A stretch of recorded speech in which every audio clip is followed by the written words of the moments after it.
Equation जिसमें एक से ज्यादा इक्वेशन हो रही है, एक से ज्यादा वेरिएबल्स आ रहे हैं, टर्म्स आ रही है, डिक्रीज आ रही है, वो आपकी क्या कहलाते हैं? आपके पॉलिनोमियल्स कहलाते हैं। एक ऐसा पॉलिनोमियल जिसमें दो टर्म्स तो आती हैं पर वो दोनों टर्म्स क्या होनी चाहिए?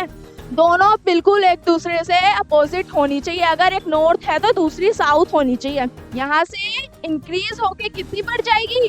90 आ रही होगी तो वो 100 बढ़ जाएगी, बट पॉलिनोमियल्स पढ़ने के बाद। हेलो बच्चों, कैसे हैं आप सभी? मैं प्रियांशी आज आपको डीका की तरफ से क्या पढ़ाने वाली हूँ?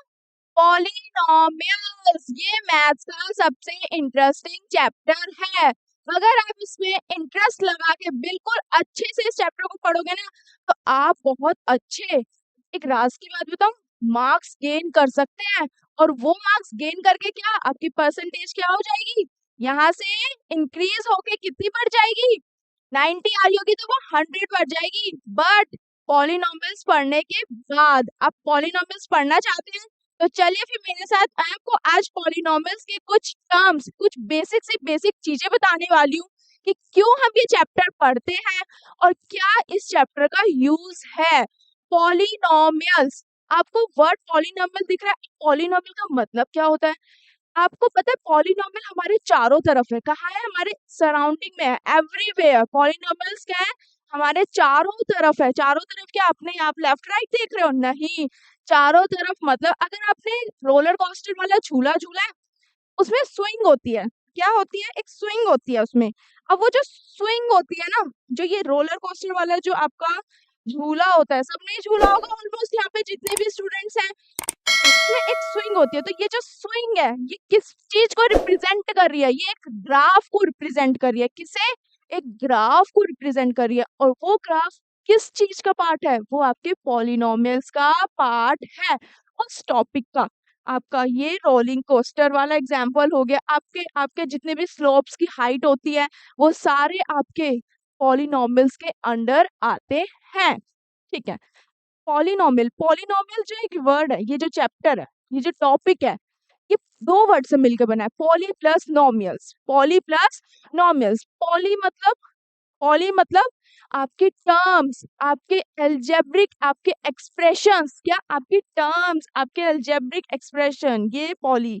और नोमियल्स क्या होते हैं? आपके इक्वेशन जिसमें एक से ज्यादा इक्वेशन हो रही है, एक से ज्यादा वेरिएबल्स आ रहे हैं, टर्म्स आ रही है, डिक्रीज आ रही है, वो आपकी क्या कहलाते हैं? आपके पॉलिनोमियल्स कहलाते हैं। ठीक है, आगे बढ़ते हैं। आपका जो पॉलिनोमियल है, पॉलिनोमियल में ये एक इक्वेशन दे दी मैंने। मैं डायरेक्ट इक्वेशन पे आती हूँ। मैंने जो इक्वेशन दिया है उसे प्लीज ध्यान से देखना। आपने बिल्कुल बेसिक से पढ़ा रही हूँ, हर एक एक चीज के बारे में बताऊंगी। टर्म्स क्या होती है, आपके कांस्टेंट क्या होते हैं, आपके कोफिशिएंट्स क्या होते हैं, आपके इक्वेशन का साइन, मल्टीप्लिकेशन का साइन क्यों लगाते हैं हम, इसलिए ये आपको क्या विजिबल हो रही है? यहाँ पे आपको एक इक्वेशन दिख रही है। अब वो इक्वेशन का मतलब क्या होता है? क्या होता है इक्वेशन का मतलब? इक्वेशन, इक्वालिटी, मतलब दो चीजों में बिल्कुल समानता, दो चीजों में बिल्कुल इक्वालिटी की लेफ्ट हैंड साइड वाला पार्ट हमारे राइट हैंड साइड वाले के बराबर होगा, तो वो चीज हमारी इक्वालिटी होगी। इक्वेशन कैसे बनती है? इक्वल की तो बात हमने कर ली, बट यहाँ पे हम मैथ्स पढ़ रहे हैं, तो मैथ्स में क्या होता है? इक्वेशन आती है। अब वो इक्वेशन बनती कैसे है? देखो, इक्वेशन बनती है आपकी इन चीजों से। अब ये चीजें कौन सी हैं? कौन सी चीज? कि खाने वाली चीजें नहीं की बात करी मैं, यहाँ पे आपके नंबर्स, आपके कोफिशिएंट्स, आपके एक्सपोनेंट्स, आपके मैथमेटिकल ऑपरेशन, इन चीजों की बात कर रही हूँ। 7x दिख रहा है आपको? बात करते हैं, 7 क्या है? एक नंबर है। 7 क्या है? Which is your number? ये आपका नंबर है। बट 7 के साथ क्या लिखा हुआ है? x लिखा हुआ है। क्या लिखा हुआ है? x। और वो x यहाँ पे क्या रिप्रेजेंट कर रहा है? वेरिएबल। वेरिएबल, वेरिएबल वो वैल्यू होती है जो आपकी कभी कांस्टेंट नहीं रहती, जो आपकी चेंज होती रहती है। ठीक है, उसको हम फिक्स नहीं कहते। x आपका क्या हो गया? वेरिएबल। वेरिएबल क्या होता है? आपके वेरिएबल्स होते क्या है? x हो गया, y हो गया, z हो गया, ये सारे आपके क्या है? वेरिएबल। और वेरिएबल हमेशा एक नंबर के साथ लिखा होता है। वेरिएबल हमेशा एक नंबर के साथ, और उस नंबर के साथ जो वो नंबर होता है उसको क्या बोलते हैं? हम नंबर बोलते हैं मैथमेटिकल लाइन में। बट अगर मैं आपको एक इक्वेशन के साथ दे दूं, अगर मैं आपको क्या कर दूं, एक इक्वेशन के साथ अगर मैं आपको दे दूं, तो वो उस इक्वेशन के साथ वेरिएबल एक नंबर के साथ लिखा है, वेरिएबल एक नंबर के साथ लिखा है, और वो नंबर कोफिशिएंट को रिप्रेजेंट कर रहा है। किसे? कोफिशिएंट। मैं अगर आपको बोलूं right coefficient of variable x, उस वेरिएबल एक्स का कोफिशिएंट क्या लिखोगे? 7। 7 आपका आंसर हो जाएगा। और मैं अगर बोल दूं कि right the variable of coefficient 7, जो आपका 7 है, 7 के साथ जो वेरिएबल है वो क्या हो गया? आपका एक्स हो गया। तो 7x, जिसमें एक वेरिएबल आ रहा है, दूसरा आपका क्या आ रहा है? आपका एक कोफिशिएंट आ रहा है। तो वेरिएबल कोफिशिएंट दोनों में डिफरेंस पता चल गया क्या होता है। बट यहाँ पे एक 5 भी लिखा हुआ है, आपको दिखाई दे रहा है 5। अब वो जो 5 है, ये 5 इसके साथ ना तो कोई आपका वेरिएबल लिखा हुआ है, कोई वेरिएबल आपको दिख रहा है 5 के साथ? नहीं है, कोई वेरिएबल यहाँ दिख ही नहीं रहा, या है ही नहीं तो दिखेगा कहाँ से? तो y5 सिंगल लिखा हुआ है, इसके साथ कोई वेरिएबल है ही नहीं। अब ये जो 5 लिखा हुआ है सिंगल, अब इसका मतलब क्या है? इसको मैं कोफिशिएंट बोल सकती हूँ या नहीं बोल सकती? बताओ मुझे। अगर मैं 5 को भी कोफिशिएंट बोलूं, मैं बोल तो सकती हूँ। नंबर्स को ही तो कोफिशिएंट बोलते हैं। नहीं, नंबर्स को कोफिशिएंट तब बोलते हैं जब वो किसी वेरिएबल के साथ लिखा हुआ होता है। ये बिल्कुल बेसिक सी चीजें हैं। अगर आप इन टर्म्स के बारे में नहीं जानते तो आप इस चैप्टर्स के इक्वेशंस को सॉल्व नहीं कर पाएंगे। तो प्लीज इन चीजों पे मेन फोकस डालना अपना। तो 5 आपका सिंगल लिखा हुआ है, ना इसके साथ कोई वेरिएबल लिखा हुआ। अब इसके साथ कोई वेरिएबल नहीं लिखा तो 5 आपका क्या हो जाएगा? कांस्टेंट। 5 आपका क्या हो जाएगा? ये आपकी कांस्टेंट टर्म है। ये कौन से टर्म में आता है? ये आपकी कांस्टेंट टर्म में आ रहा है।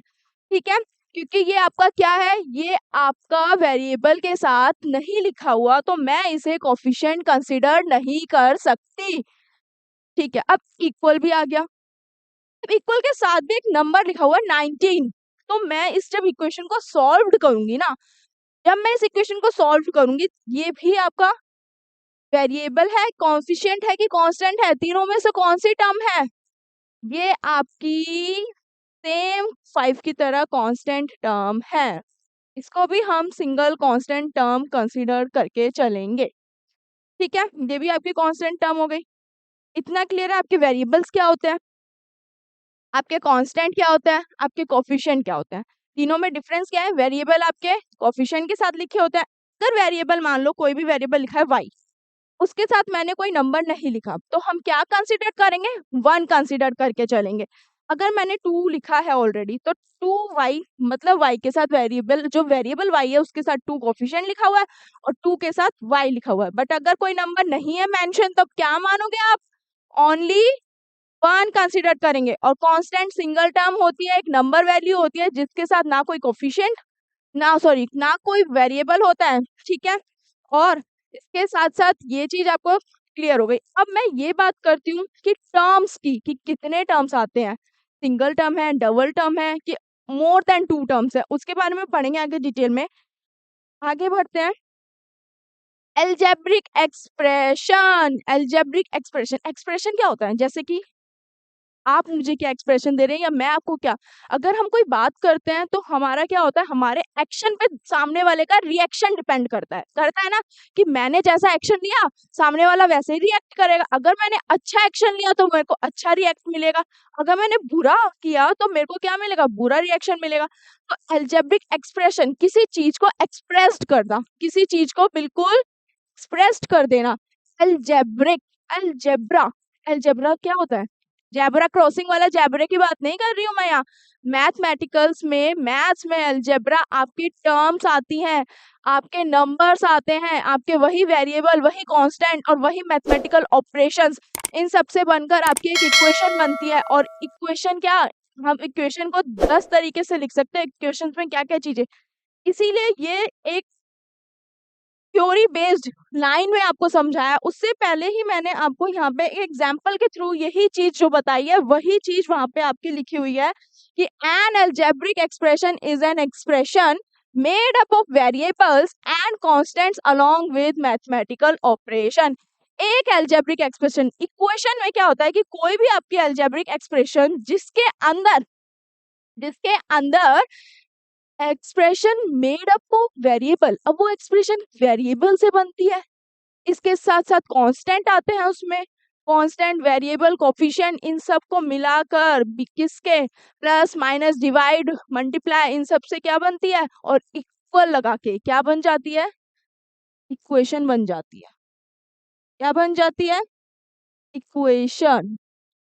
इक्वेशन में क्या क्या चीजें आती हैं, सिर्फ आपकी आएगी वेरिएबल्स आएंगे, कांस्टेंट्स आएंगे, और ये किसके साथ आएंगे, मैथमेटिकल ऑपरेशंस के साथ आएंगे। क्लियर है सबको, ठीक है आगे बढ़ते हैं।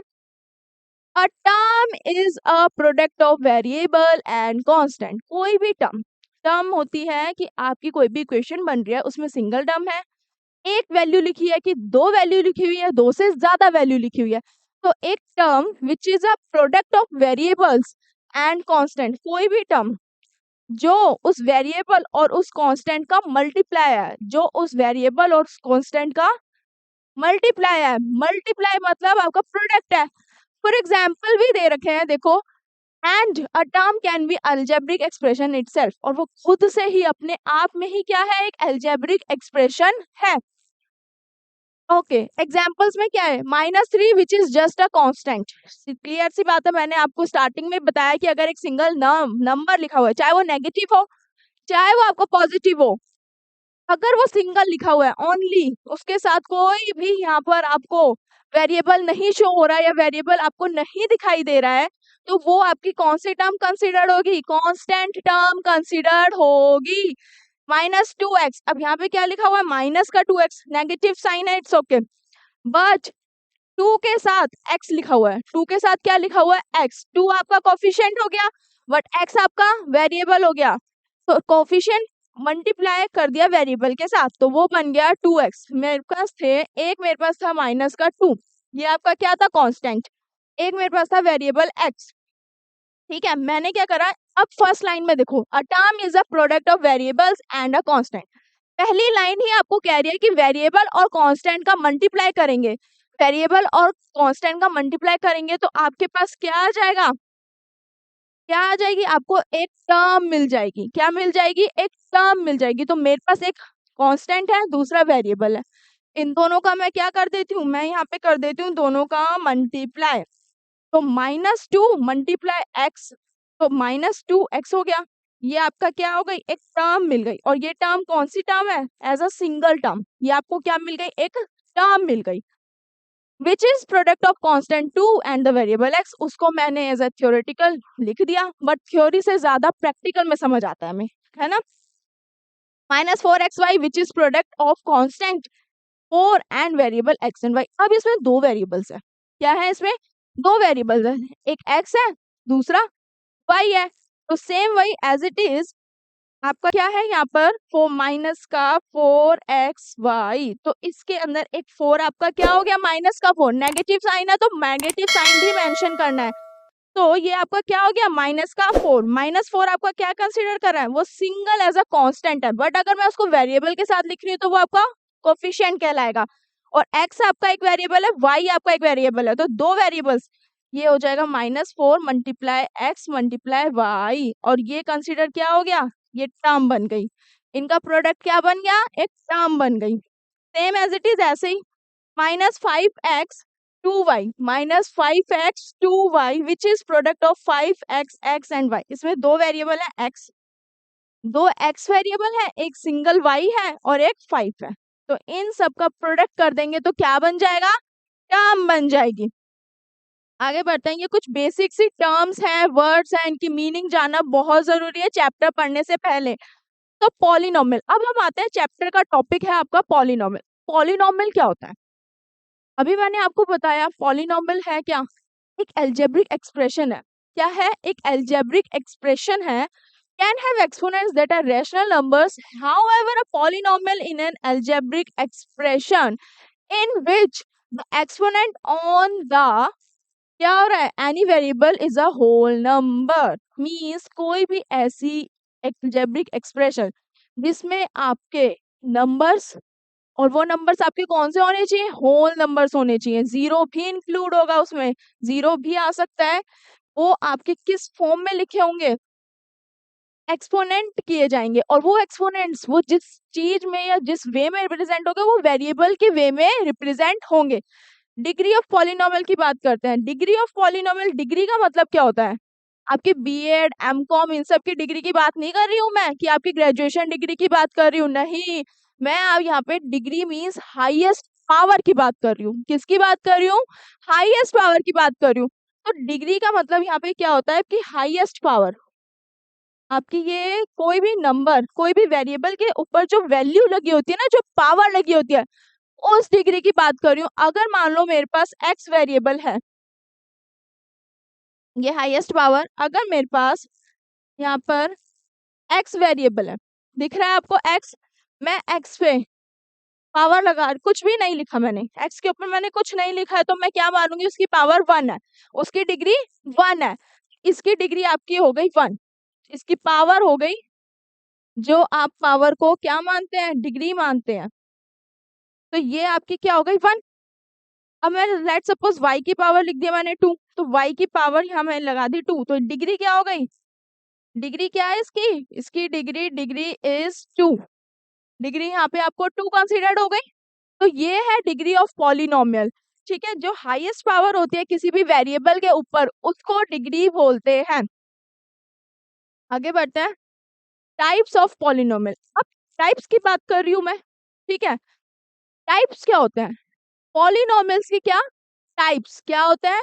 टाइप्स की बात करनी, तो polynomials can be classified based on, polynomials can be classified based on, किसी भी चीज को पढ़ते हैं उसके टाइप्स भी आते हैं।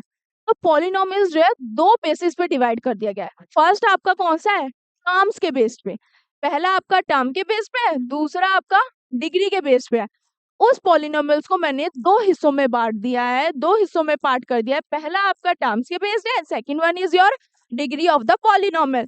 तो अब हम नंबर ऑफ टर्म्स की बात करते हैं कि टर्म्स तो हमने पढ़ी क्या क्या टर्म्स होती हैं, बट उस टर्म्स में भी क्या पार्ट्स आते हैं कि कितने, एक सिंगल टर्म है, डबल टर्म है, कि दो से ज्यादा टर्म्स है।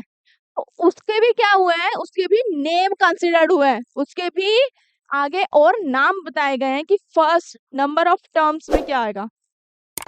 अब नंबर ऑफ टर्म्स में इन टर्म्स की कितनी काउंटिंग है, कितनी टर्म्स आ रही है, कितनी टर्म्स कंसिडर्ड हो रही है। सिंगल टर्म, सिंगल टर्म की बात करूं तो सिंगल टर्म मतलब सिर्फ वन, जिसमें एक ही वैल्यू कंसिडर्ड हो रही है, एक ही टर्म आ रही है। फॉर एग्जाम्पल मैंने ले लिया 2x, तो this is your single term, but मैं इस 2x के साथ आगे और जोड़ दूं, जैसे रेल के डब्बे, ट्रेन के डब्बे जुड़ते हैं ना, अगर मैं इस एक वैल्यू, इस टर्म के साथ एक एक बॉक्स, एक एक इक्वेशन, एक एक टर्म और जोड़ती जाऊं, तो वो क्या होगी? नंबर ऑफ टर्म्स आगे बढ़ती जाएगी, सिंगल से डबल। अब सिंगल टर्म को क्या बोलते हैं? उसका भी एक नाम है, आगे पढ़ते हैं क्या बोलते हैं। इसको हम बोलते हैं मोनोमियल। क्या बोलते हैं? मोनोमियल। मोनो मतलब सिंगल, मोनो मतलब single, single term considered as a monomial. ठीक है, आगे बढ़ते हैं। आपका जैसे देखो types of polynomial of number of terms, ये मैंने आपको बताया अभी। मोनोमियल की बात करी थी। मोनोमियल क्या होता है? एक polynomial with just one term, वो पॉलिनोमियल जिसमें सिर्फ और सिर्फ सिंगल एक ही टर्म आती है। उसका एग्जाम्पल अगर मैंने अभी आपको 2x ही दिया था, यहाँ पे भी 2x ही ऑल्सो मेंशन है, देखो। तो ये जो 2x लिखा हुआ है ये सिंगल टर्म है। 2x के साथ कोई और वेरिएबल्स ऐड के साथ, मल्टीप्लाई के साथ, सॉरी प्लस माइनस के साथ लिखा हुआ है? नहीं लिखा हुआ, नहीं लिखा हुआ ना, तो ये कौन सी टर्म कंसिडर हो रही है? सिंगल। सेकंड आपकी दे रखी है 6x²। क्या दे रखी है? 6x²। अब x, मैं आपसे पूछूं कि 6x² में मुझे एक और चीज दिखाई दे रही है, ये 6x² है। क्या है? 6x²। कोई मुझे ये बताएगा कि 6x² में मुझे क्या क्या नजर आ रहा है, इधर मुझे क्या क्या दिख रहा है? मुझे 6 दिख रहा है, तो 6 आपका क्या है? अगर मैं एज अ सिंगल 6 लिख दूं तो वो क्या है? 6 है और क्या है, बट 6 को कंसिडर क्या करेंगे? 6 को कंसिडर करेंगे कि ये एक एस क्या है? कांस्टेंट है। क्या है? ये आपका एक कांस्टेंट है। तो मतलब क्या होगा? यहाँ पे कांस्टेंट आ गया, फर्स्ट थिंग कांस्टेंट। अब मैं बात कर रही हूँ एक्स की, एक्स के ऊपर क्या लग रहा है? पावर। अब भी डिग्री की बात करी थी ना हमने कि हाईएस्ट पावर कितनी होती है डिग्री, एक्स के ऊपर पावर लग रही है 2। अब वो एक्स जो है वो, इसका मतलब है कि एक्स जो है वो 2 बार आ रहा है, मतलब 2 टाइम्स आ रहा है। एक्स जो है वो क्या हो रहा है, 2 टाइम, एक्स एक्स से ही मल्टीप्लाई हो रहा है, वो भी 2 टाइम्स। तो मैं 2 बार एक्स लिख सकती हूँ। और ये चीजें आपस में साथ लिखी हुई हैं। साथ लिखने का मतलब क्या हो गया कि इनके बीच का रिलेशन क्या है, मल्टीप्लाई का रिलेशन है, इनके बीच में मल्टीप्लिकेशन हो रही है इन तीनों के बीच में। एक्स एक्स, इसकी पावर भी 1, इसकी पावर भी 1। जब बेस सेम होता है तो पावर्स आपस में क्या हो जाती है, आपने 8th क्लास में पढ़ा होगा अपना ये टॉपिक के बारे में कि जब बेस सेम होता है तो पावर्स आपस में क्या हो जाती है, ऐड हो जाती है। वो भी किस केस में, मल्टीप्लाई के केस में। तो यहाँ पे same as it is x की पावर मैंने कर दी 2, इसलिए ये एक्स की पावर बनी 2। अब मैं एक्स की पावर 2, एक्स स्क्वायर, उसे मैं 6 से मल्टीप्लाई करूँ, क्या करूंगी, उसे मैं 6 के साथ में लिखना चाहती हूँ, तो उसके साथ में उसे बिठाना चाहती हूँ, लिखना चाहती हूँ, मैं जो भी करना चाहती हूँ। तो मैं उसके बीच का रिलेशन क्या दिख रहा है आपको, यहाँ मल्टीप्लाई दिख रहा है, तो मैं 6 को क्या कर दूंगी, इससे मल्टीप्लाई कर दूंगी, तो ये क्या आ जाएगा, 6x²। और ये बन गई आपकी एक सिंगल टर्म जिसको हम बोलते हैं मोनोमियल। ये आपके मोनोमियल का एग्जाम्पल हो गया। सेम एज इट इज ऐसे 9xy, अब इसमें 2 वेरिएबल्स हैं तो 9 × x × y, तो तीनों मिला के क्या बन गए 9xy, और ये आपकी क्या कंसिडर हो गई, मोनोमियल। क्लियर है इतना। मोनोमियल्स में कौन सी, just one term, only one term आती है, ओनली सिंगल टर्म। बार बार बोल रही हूँ, मोनोमियल कौन सी टर्म होती है, सिंगल टर्म। आपके क्वेश्चन में आ सकता है 1 मार्क्स में, आपका आ सकता है कि right the about the monomial terms. आपको एग्जांपल दे दिए, बहुत सारे आपके पास टर्म्स लिखे हैं, उसमें से आपको सिलेक्ट करनी है कि आपको मोनोमियल टर्म बतानी है कौन सी है। तो आपका ये 1 या 2 मार्क्स में क्वेश्चन आ सकता है। नेक्स्ट बाइनोमियल की बात करूं, बाइनो, बायो मीन्स बायो नहीं, बाइनो, बाई मीन्स होता है डबल, मतलब कि सिंगल प्लस सिंगल डबल। ठीक है, तो बाइनोमियल का मतलब क्या हो गया कि जब एक सिंगल दूसरे सिंगल से मिल रहा है तो वो मिलकर क्या बन गए आपके, क्या बन गए, डबल बन गए हैं। तो binomial a polynomial with 2 unlike terms, एक पॉलिनोमियल्स जो दो एक जैसी टर्म्स नहीं, दोनों एक दूसरे से डिफरेंट होनी चाहिए, सेम नहीं होनी चाहिए कि अगर x है तो x, अगर x से जुड़ेगा तो वो सेम ही बन जाएगा, बट x को अगर जुड़ना है तो वो किससे जुड़ेगा, फाई से। बिल्कुल एक दूसरे के अपोजिट होनी चाहिए वो term. A polynomial with 2 unlike terms, एक ऐसा पॉलिनोमियल जिसमें 2 टर्म्स तो आती है पर वो दोनों टर्म्स क्या होनी चाहिए, दोनों बिल्कुल एक दूसरे से अपोजिट होनी चाहिए। अगर एक नॉर्थ है तो दूसरी साउथ होनी चाहिए। ठीक है, फॉर एग्जाम्पल यहाँ पे 2 देख, अब यहाँ पे 4x² है, एक के ऊपर पहुंच गई पावर और दूसरे के साथ लिखा है मैंने सिर्फ एक x। वेरिएबल सेम हो सकते हैं, वेरिएबल सेम हो सकते हैं, बट अलग होनी चाहिए। अब देखो इसका एग्जाम्पल आपको दे रखा है 4x² प्लस x। मैं इसको बाइनोमियल क्यों बोल रही हूँ, मैं कैसे इसको आइडेंटिफाई कर पा रही हूँ कि ये बाइनोमियल टर्म है, मैं कैसे आइडेंटिफाई कर पा रही हूँ, देखो क्योंकि यहाँ पे मुझे क्लियर विजन है कि मेरे को यहाँ पे 2 ऐसी टर्म्स दिख रही हैं जिसके बीच में एक एडिशन का साइन लगा हुआ है, जिसके बीच में क्या लगा हुआ है, एक एडिशन का साइन लगा हुआ है। तो मेरे को साफ दिख रहा है, मुझे यहाँ क्लियर है, मैं फट से देखते ही पहचान जाऊंगी ये बाइनोमियल टर्म है। ये कौन सी टर्म है, बाइनोमियल टर्म है। क्यों दिख रहा है, रीजन क्या है, क्योंकि इन दोनों टर्म्स के बीच में एक टर्म 4x² है, दूसरी क्या है, x है, तो दोनों के बीच में क्या दिखाई दे रहा है, 5 प्लस दिखाई दे रहा है। क्या दिखाई दे रहा है आपको, ये जो प्लस का साइन है, तो ये प्लस का साइन इन दो को जोड़ रहा है, मतलब एक सिंगल टर्म प्लस दूसरी सिंगल टर्म क्या बन गई आपकी, बाइनोमियल। क्या बन गई, 2 टर्म्स मिलकर क्या बन गई, बाइनोमियल बन गई। 4x² प्लस x², अगर मैं इसके साथ और ऐड करती जाऊं तो वो बाइनोमियल नहीं रहेगी, अगर मैं ये x हटा दूं तो वो मोनोमियल बन जाएगी। ठीक है, वापस आते हैं। अब मोनोमियल पढ़ लिया जिसमें सिंगल टर्म आती है, बाइनोमियल पढ़ लिया जिसमें डबल टर्म्स आती है। अब मैं बात कर रही हूँ ट्राइनोमियल। मोनोमियल प्लस बाइनोमियल्स मिलकर जो तीसरी टर्म बनती है, तीनों एक दूसरे से डिफरेंट होनी चाहिए, अनलाइक होनी चाहिए, एक जैसी नहीं होनी चाहिए, वो आपकी ट्राइनोमियल कहलाती है। ट्राइनोमियल कहलाती है जिसमें क्या होता है, मोर देन 2 टर्म्स कंसिडर होती है। कौन सी टर्म्स कंसिडर होती है, जिसमें मोर देन 2 टर्म्स आती है, वो आपकी कौन सी टर्म कहलाएगी? ट्राइनोमियल। ठीक है, तो ट्राइनोमियल का एग्जाम्पल जैसे ये दे रखा है, फॉर एग्जाम्पल मान लो x² प्लस 3x प्लस 2, एक ये टर्म हो गई, एक ये हो गई, ये मैंने 3 टर्म्स ले ली। आपको दिख रहा है यहाँ पे 3, और तीनों के बीच में रिलेशन क्या दिख रहा है? ऐड का साइन दिख रहा है। मैं सब्ट्रैक्ट भी कर सकती हूँ, जरूरी नहीं है आपको ऐड ही हो। तो ये एक सिंगल टर्म ये हो गई, x² आपका सिंगल है, दूसरा आपका 3x सिंगल है, और 2 आपका सिंगल है, राइट। तो 2 आपका कांस्टेंट है, 2 आपका यहाँ कांस्टेंट टर्म हो गई। 3x में बात करूं, ये वेरिएबल प्लस आपका एक वेरिएबल के साथ कांस्टेंट, और ये मिलकर आपका कांस्टेंट बन गया कोफिशिएंट। कोफिशिएंट कंसीडर्ड हो गया। ठीक है, जब भी कोई भी नंबर आपका वेरिएबल के साथ लिखा होगा वो क्या कहलाएगा? कोफिशिएंट कहलाएगा। x² क्या हो गया? इसमें आपके 2 वेरिएबल्स हैं, 2 वेरिएबल्स, और वो 2 वेरिएबल्स कौन से हैं आपके? सेम ही कैटेगरी के, x और x दोनों के बीच का जो रिलेशन है वो मल्टीप्लाई हो रहा है। तो ये 3 टर्म्स मिलकर क्या बन रही है आपकी? क्या बन रही है? एक आपकी ट्राइनोमियल बन रही है। ट्रायोनोमियल, ट्राई ट्रिपल, ट्रिपल मतलब 2 से ज्यादा। ठीक है, ये आपकी ट्राइनोमियल। तो इतनी टर्म्स और एल्जेब्रिक एक्सप्रेशन, इक्वेशंस, आपको सिर्फ इतना बेसिक सी चीजें हैं, इसको ही आपको क्या करना है? अच्छे से रीड करना है, रिवाइज करना है, और इतने टाइप्स के इक्वेशंस को क्वेश्चंस देखना कि कौन कौन सी इक्वेशन है उसको आइडेंटिफाई करना, क्योंकि ये क्वेश्चन आपका 1 या 2 मार्क्स में इससे रिलेटेड, इस टॉपिक से रिलेटेड क्वेश्चंस आपके आएंगे, और इसी टॉपिक से ही आपको रिलेटेड कंप्लीट करने हैं। तो आज की क्लास में आपको सिर्फ इतना ही पढ़ना है, बिल्कुल बेसिक सा टॉपिक है। क्या क्या चीजें हमने कवर अप करी? अलजेब्रिक एक्सप्रेशन जाना हमने, अलजेब्रिक के साथ हमने ये सारी टर्म्स के बारे में जाना, मोनोमियल, बाइनोमियल, ट्राइनोमियल, डिग्री के बारे में जाना, और कोफिशिएंट, वेरिएबल्स आ गए आपके, कांस्टेंट, इन टर्म्स के बारे में जाना हमने, सारे के सारे वर्ड्स और उनके टर्म्स की मीनिंग के बारे।